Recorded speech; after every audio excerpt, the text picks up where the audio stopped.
I'm going to show you how to paint Tahitian mountains by Paul Gauguin.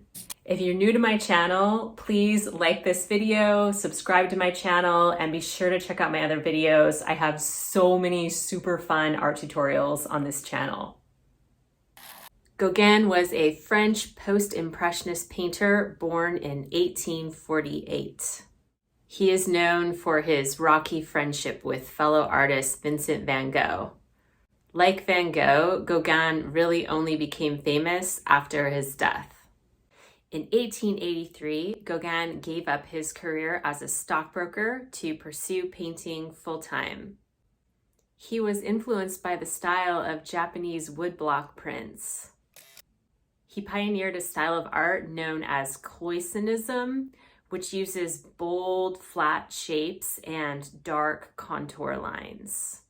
Gauguin spent many years living in Tahiti, painting Tahitian people and Tahitian landscapes and scenery. The island of Tahiti is found in a group of islands in the South Pacific, which are today known as French Polynesia. Gauguin's style went on to influence famous A-list modern artists that came after him, such as Pablo Picasso and Henri Matisse. This is the original painting Gauguin painted in 1893 called Tahitian Mountains, which I'll be showing you how to paint today. I'm using 11 by 14 inch multimedia paper and I'm taping it down on the edges with painter's tape, but this part is optional. I recommend orienting your paper horizontally, not vertically. You'll first want to grab a pencil and draw an outline of this painting's composition. Start by drawing a straight horizon line across the middle of your paper. You can base your drawing on this template if that's helpful. Now I'm drawing a big sloping mountain that peaks near the top edge of my paper and then slopes off to the right. And I'm adding a bushy area that will have lots of different colorful plants and foliage. Notice how this area overlaps with the horizon line that I've already drawn. So I'm going back and erasing the part of the horizon line that overlaps. Starting right on the edge of that bushy area, draw a narrow diagonal pathway using two slanting lines. See how these two lines start closer together and then they fan outwards? Now I'm going to add some clouds to the sky. There's this one smaller cloud right behind the mountain. Then to help me draw the second cloud, I'm starting with two lines that fan outwards as they move upwards to the left. Next, I'm tracing over these two lines with a wavy line. Then I'm going back and erasing the two straight lines that I initially drew. Now I'm adding the outline of some trees in the middle ground of my picture. I've outlined my drawing in Sharpie just so you can see it better.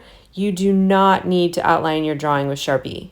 Okay, we're ready to add paint. I recommend starting at the top and working your way down.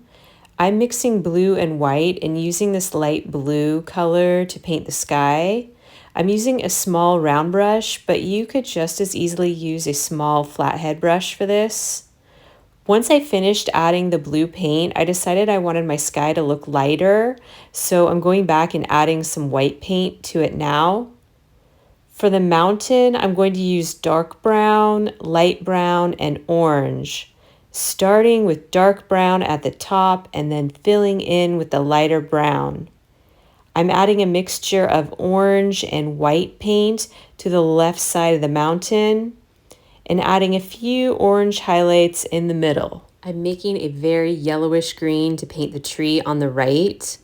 I'm using the same color to paint the grassy area under the tree, as well as the grassy area in the foreground. Before this color dries, I'm grabbing some darker green and adding a few dark green brush strokes onto this grassy field. I'm using the same dark green to paint several parts of that bushy area in the middle ground. Now I'm adding an even darker green in a couple other areas.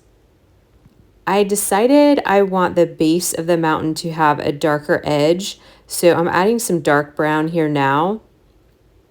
I'm using this same dark brown color to paint that slanting path on the right. There are definitely some flowers growing in that bushy area, so I'm filling this area in with several different shades of light purple and light blue. And now I'm filling the rest in with a bit of green and brown. There's a couple curved lines in the foreground that look like tire tracks from a wagon.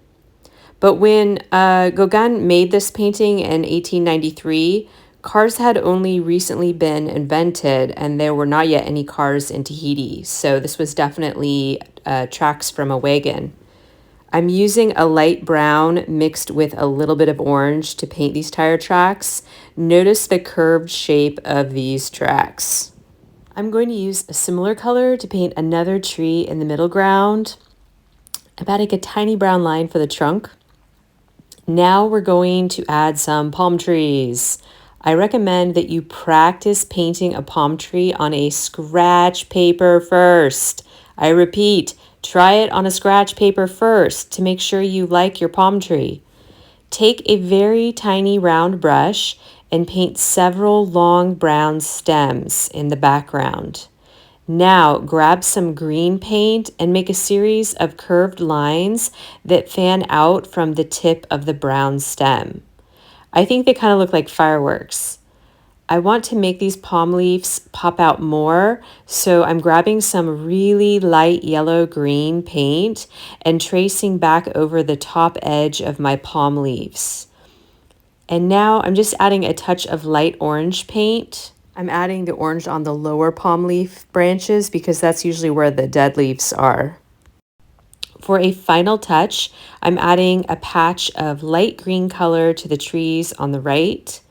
Here you can see my finished painting on the left and Gauguin's original painting on the right. I hope you love how your finished painting turns out. Please be sure to say hi and leave a comment below for me. I'd love to hear from you. Also, don't forget to check out my other amazing art tutorials.